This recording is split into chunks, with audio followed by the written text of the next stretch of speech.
And we had historic days of winter, what felt like endless amounts of snow and rain. But now we're taking a look at if California is wasting water opportunities, if they're wasting any chances to save all this water. And the ABC 10 team has really been looking into this question in their next upcoming series called Water Wasted. So tonight, meteorologist Carly Gomez takes a look at the power of water right under our feet.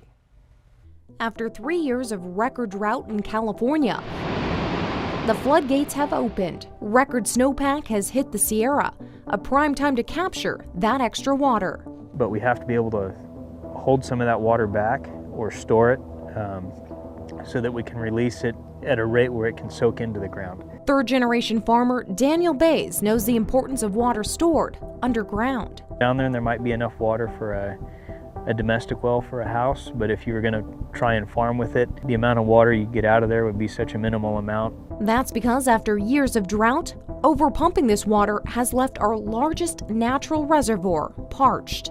And now restoring groundwater is the state's biggest focus. Lake Shasta is the biggest reservoir we have in the state. Well, above ground, in the reservoir systems we have in California, we have the equivalent of 9 Lake Shastas. Below the ground, we have the equivalent of 30 Lake Shastas. Being able to map out the best areas to store that water has been Stanford geophysicist Rosemary Knight's life's work. After years of airborne and ground surveys, we're getting a better understanding of the roadmap to water storage. So if we can connect our engineered infrastructure to our natural infrastructure and think about managing our water that way and getting water back into our groundwater systems, that's when I look at these data and go, wow, what an opportunity. But until we can come up with a plan and pass bills, a big portion of California's water will run out to sea. We're going to be expecting more intense droughts, more intense floods, and a quicker transition from one to the next. So this managed groundwater recharge is really important. And joining me now is meteorologist Carly Gomez. And Carly, this is really just a preview of a larger piece that you and the weather team have been working on, really analyzing the water here in our own state, right? That's right. And, you know, with all this excess water, it's going into the snowpack, it's dropping into the reservoirs, downstreams, rivers. Everyone's asking, well, where is this all going? Yeah. I mean, it's pretty much going out to sea if it's not being stored. I mean, we've had so much. The excess here has to go somewhere. The reservoirs can't hold anymore, but are we doing enough to actually save this water and put it in motion? Well, the truth is there has been something in motion for almost 10 years ago, and it's called the Sustainable Groundwater Management Act.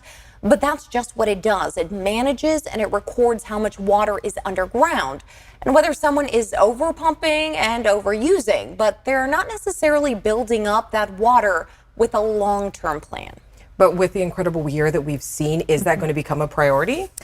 Well, we hope so. And that's the biggest thing with this is the Department of Water Resources, they're coming together to figure out how they can continue to store the water. But of course, these things take time. It takes a lot of time, red tape. There's water rights, grandfathered in water rights. I mean, there's so much that goes into this. The plans even go as late as 2030 to 2040, and they're proposals. So they're not even necessarily implemented as a we must do this now. It's kind of like maybe we should do this, we'll look into it more, we still have all this red tape. And that's what people like farmer Daniel Bays there are saying, that it's going through a lot of litigation. That's one of those things. It's like we needed to have acted already.